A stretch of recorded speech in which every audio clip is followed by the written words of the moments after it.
في البدء كان الكلمة والكلمة كان عند الله وكان الكلمة الله.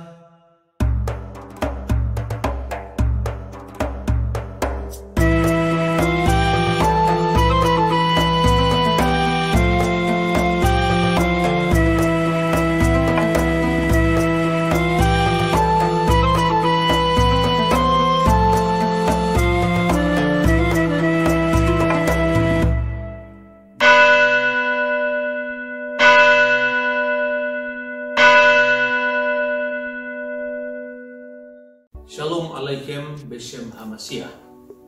Salah satu keunggulan dari warisan historis Kristiani yang sangat kaya adalah warisan multi culture dan multi bahasa. Kristus berkarya di wilayah Galilea, wilayah bangsa-bangsa, sesuai dengan nubuat Nabi Yesaya. Karena itu, maka Yesus bicara sehari-hari dengan memakai bahasa Aramaik atau bahasa Ibrani dialek tutur Galilea. Membaca kitab suci Taurat di dalam bahasa Ibrani klasik. Bahasa internasional saat itu adalah bahasa Yunani dan bahasa administrasi Imperium Roma waktu itu adalah bahasa Latin. Karena itu Alkitab terdokumentasi dalam bahasa Yunani sebagai bahasa internasional saat itu untuk Perjanjian Baru. Untuk kitab suci Perjanjian Lama yang adalah kitab suci yang sama dengan yang diimani orang Yahudi sebagai Tanakh, Torah, Nevim, Ketuvim, memakai bahasa Ibrani dan bahasa Aramaik.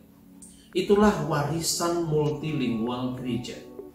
Dan salah satu dari wujud warisan itu yang masih utuh-utuh dipelihara sampai sekarang adalah ucapan-ucapan atau catatan sabda-sabda Yesus di dalam bahasa Suryani atau bahasa Aramaik. Dan itu terdokumentasi pada awal sejarah kekristenan mendampingi Alkitab di dalam bahasa Yunani, yaitu Alkitab di dalam bahasa Aramaik, baik itu yang disebut Old Syriac atau Vetus Syria maupun Alkitab yang disebut Pesito atau Pesipa. Kemudian tidak lama setelah itu ketika para suku-suku Arab di wilayah sekitar Syria merayakan liturgi suci atau Khidmat Al-Quds di dalam bahasa Arab, maka saat itu Alkitab pun diterjemahkan dalam bahasa Arab, dan ini salah satu dari kitab suci yang berdampingan antara bahasa Ibrani dengan bahasa Arab atau bahasa Suryani dengan bahasa Arab dan sebagainya. Jadi kita memiliki warisan multilingual bahasa asli yang sampai sekarang masih terdokumentasi dengan baik.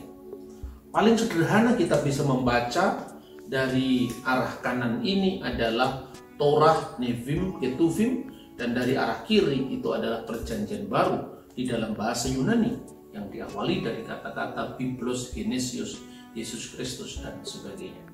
Nah saudara-saudara, salah satu kata yang penting yang akan kita bahas khususnya masih dalam konteks Jumat Agung dan Paskah itu adalah kata Masiha Dagala yang diterjemahkan kemudian dalam bahasa Arab dengan Al-Masihud Dajjal. Dia adalah figur dari sosok yang jahat yang merusak gereja, baik itu dalam bentuk Dajjal historis yang telah hadir pada awal sejarah gereja maupun Dajjal eskatologis yang akan datang pada akhir zaman. Kata Masiha Dagala di dalam bahasa Aramaik ini atau dalam bahasa Suryani ini yang kemudian diterjemahkan dalam bahasa Arab Al-Masihud Dajjal. Salah satu bagian dalam kitab suci yang mencatat tentang datangnya Dajjal itu adalah Matius pasal 24 ayat 24 dan juga surat Yohanes yang pertama pasal yang kedua ayat 18. Ayat ini saya sengaja bacakan kepada saudara karena bicara tentang antikristus eskatologi atau Dajjal eskatologi, Dajjal yang akan datang pada akhir zaman, dan dajjal historis yang disebut dengan antikris yang mengacau gereja setiap zaman dengan ajaran-ajaran sesat. Di dalam bahasa Aramaik, bahasa asli yang dipakai oleh Kristus atau Al-Masih, di dalam surat 1 Yohanes atau 1 Yohanan pasal 2 ayat 18 disebutkan begini, Benai zabnahu akhraya wi'aik midem dasmatum data mesiha dagala. Anak-anakku, waktu ini adalah waktu yang terakhir. Kamu telah mendengar bahwa seorang Al-Masih Dajjal, seorang Mesiha Dagala akan datang. Jadi ini bicara tentang sosok antikristus yang akan datang. Kemudian dilanjutkan dengan wahasa hau lehun sakiye Mesihe Dagali. Digunakan kata jamak Mesihe Dagali. Dan sekarang ini telah datang banyak Masih Dajjal, penentang Kristus yang tadi saya sampaikan dalam rupa ajaran-ajaran sesat. Wa min hadiyadinan dizabnahu akhraya. Itulah tandanya bahwa waktu ini adalah memang waktu yang terakhir. Di dalam Alkitab bahasa Arab, kata itu memang diterjemahkan dengan Al-Masih Dajjal, ya abna'is sigar, ja'atis sa'atul akhirah, sami'tum anna masihad dajjal sayaji'u, wahuna al'an kasiru minal musaha'id dajjalina, wa min hadha ya'rifu anna sa'atul akhirata ja'a. Nah, saudara-saudara, dalam sejarahnya, apa yang disebut Dajjal itu dicirikan dalam Alkitab dengan penyangkalannya terhadap Kristus, dan itu dilanjutkan oleh surat yang sama dari surat Yohanes pasal 2 ayat 22, yaitu 1 Yohanan 2 ayat 22, yang di sana ditanyakan manu dagala, siapakah pendusta itu. Di dalam Matius pasal 24 ayat 24, kata dagala diterjemahkan pseudo Kristus, yang artinya Kristus palsu. Sedangkan dalam 1 Yohanan pasal 2:18 diterjemahkan dengan antikristus, yaitu pelawan atau anti terhadap Kristus. Nah, manu dagala, siapakah Dajjal itu? Siapakah pendusta itu? Ela, kecuali ela en aina dekapar de Yasua lahua masiha, yaitu mereka yang mengkafiri, mereka yang menyangkal Yesus sebagai Kristus. Mereka yang menyangkal Yesus sebagai Kristus. Dan kata dekapar ini sebetulnya satu akar kata dengan kata Arab kafir. Ya, kafara yakfuru kufran. Dalam bahasa Aramaik, dekafar artinya menyangkal, menutupi. Makanya juga ada di dalam Injil, kalau orang yang tidak pandai bersyukur itu juga disebut kafir. Nanti suatu saat akan saya bahas ayat-ayatnya di dalam bahasa Suryani yang kemudian paralel di dalam bahasa Arab.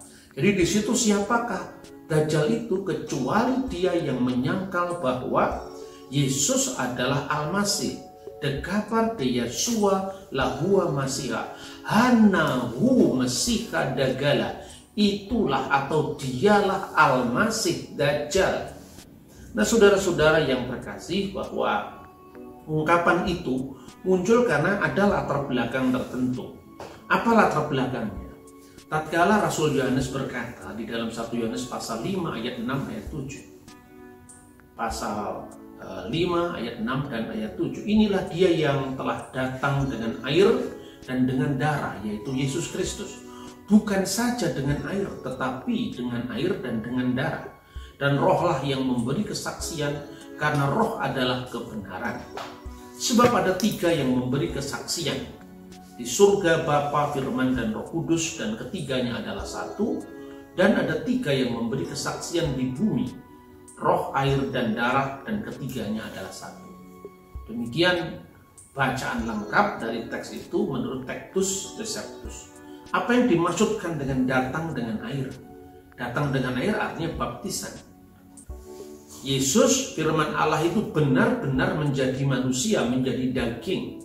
Dan itu dibuktikan bahwa wujud keberadaan fisiknya yang dibaptis oleh Yohanes Pembaptis di Sungai Yordan, yang datang dengan darah artinya penyaliban, bahwa Sang Firman itu benar-benar menjadi daging pada saat kematiannya, meskipun kudrat ilahinya tidak tersentuh oleh maut, namun merasakan mati dalam kudrat insaninya.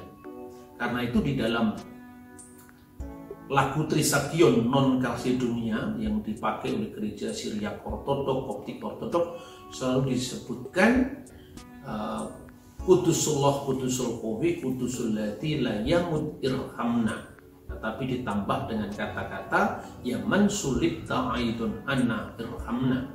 Kuduslah engkau yang ya Allah, kuduslah engkau ya yang maha kuasa, kuduslah engkau yang tak berkematian, kasihanilah kami. Kuduslah engkau yang tak berkematian, yang disalibkan bagi kami, kasihanilah kami. Artinya yang disalibkan itu bukan kudrat ilahi yang tidak tersentuh oleh maut, la yamut yang tidak bisa mati, tetapi dalam kudrat insaninya dia bisa merasakan kematian. Karena itu yang jelas bahwa Allah tidak mungkin bisa mati.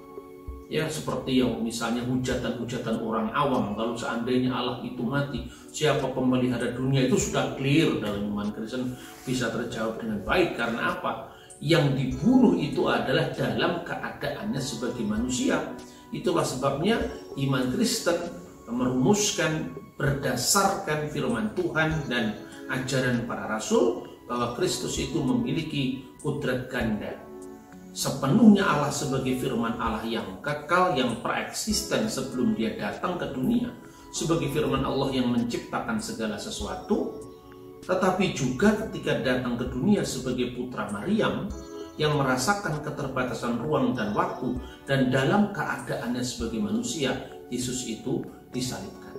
Nah, apakah yang disebut dengan ajaran-ajaran antikristus atau Dajjal pada awal ayat yang saya baca tadi? Pada waktu itu Rasul Yohanes berada di kota Efesus, dan di kota itu sudah muncul ajaran bidat yang namanya Kerintus. Kerintus itu kira-kira tahun 50 sampai tahun 100 Masehi. Inti dari ajaran gnostik adalah Kristus tidak benar-benar jadi manusia. Itulah sebabnya pada ayat yang lain, yaitu misalnya di dalam 1 Yohanan atau 1 Yohanes 4 ayat 2 itu dikatakan, demikianlah kita mengenal roh Allah, bihada midyada ruhi di Allah, kul ruha demautian di Yesua Mesiha atabi basar min Allahi.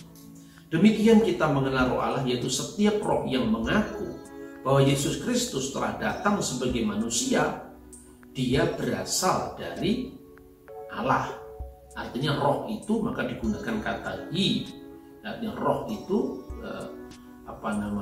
berasal dari roh Allah. Tapi kalau menyangkal sebaliknya bahwa Kristus telah datang sebagai manusia, itu berasal dari roh Dajjal seperti yang disebutkan pada ayat 3. Dan setiap roh yang tidak mengaku wikul ruha dila mautia yang tidak mengaku de Yesua etabi bashar laitik min alaha ila hada min mesiha bidagala, bahwa setiap roh yang tidak mengaku Yesus telah datang sebagai manusia, dia tidak berasal dari Allah. Roh itu adalah roh Al-Masih Dajjal. Dan ini diulang-ulang dalam surat Yohanes, khususnya surat yang pertama. Nah, saudara-saudara, kita bisa melacak tadi, selain Yohanes menghadapi seorang yang bernama Kerintus yang mengajarkan bahwa Kristus tidak mungkin datang sebagai manusia. Dia itu adalah entitas yang tidak real. Bahkan dia seperti bayang-bayang yang lewat. Artinya dia tidak eksis benar-benar jadi manusia. Bisa kita lacak sebelumnya sebetulnya yang disebutkan dalam Kisah Rasul pasal 8 ayat 9 sampai dengan ayat 24. Ada seorang yang bernama Simon Magus si penyihir.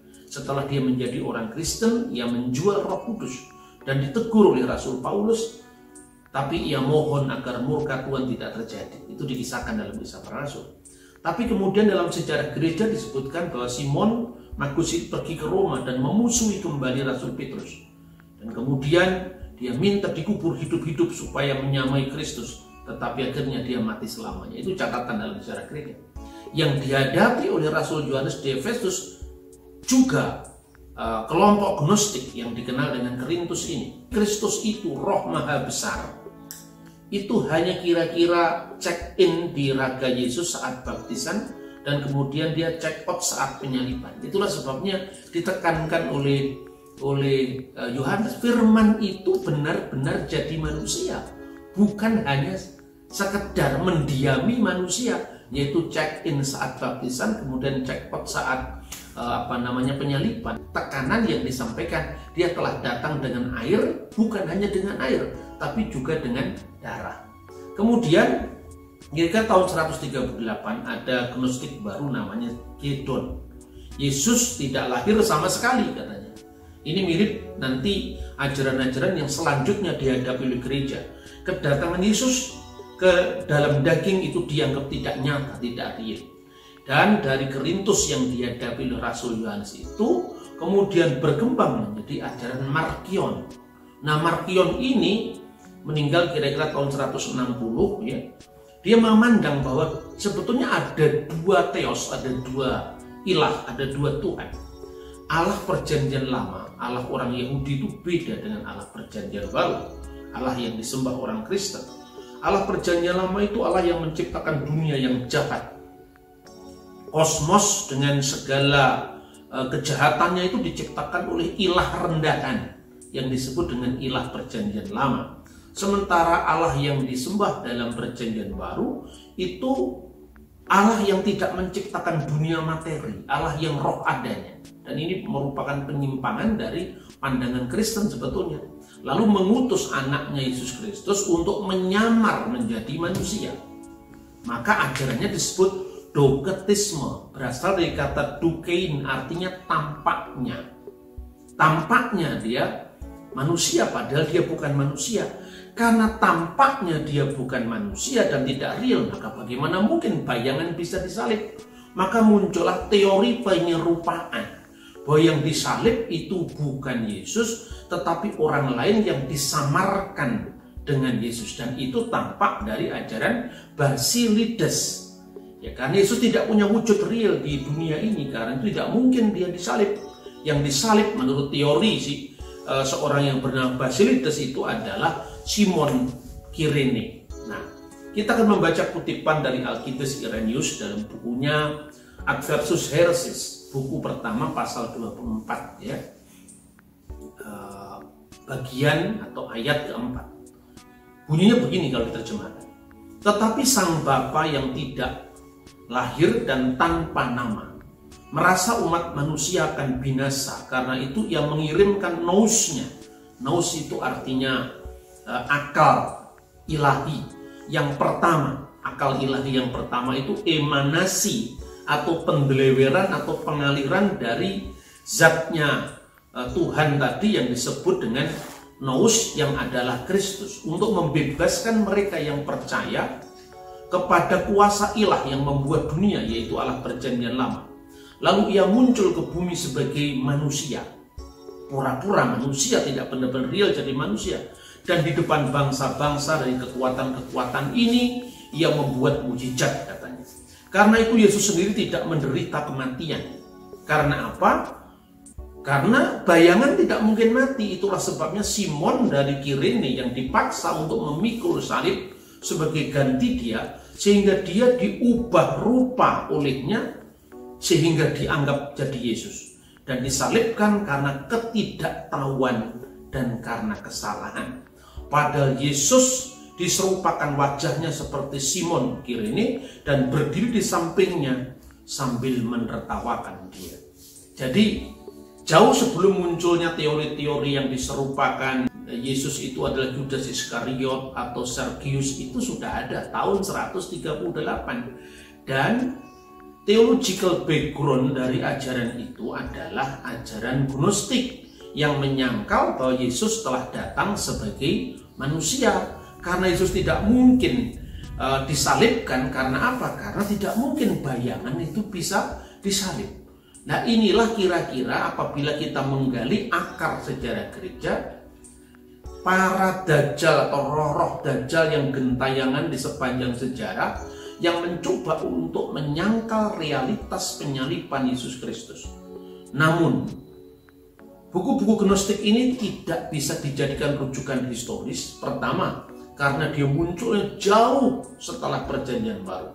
Secara historis tentu tidak bisa dijadikan rujukan, karena peristiwa salib itu terjadi tahun 33 di bulan April. Sedangkan tulisan-tulisan gnostik paling tidak muncul itu pada tahun 138, 160, bahkan pembukuannya itu jauh kemudian lagi pada masa Markion. Nah, saudara-saudara, sebaliknya yang bisa dijadikan rujukan historis tentang penyaliban Yesus tentu di luar Perjanjian Baru pun. Artinya tidak usah membaca Perjanjian Baru pun memang Yesus itu disalib. Jadi apa? Ternyata dunia ini berulang.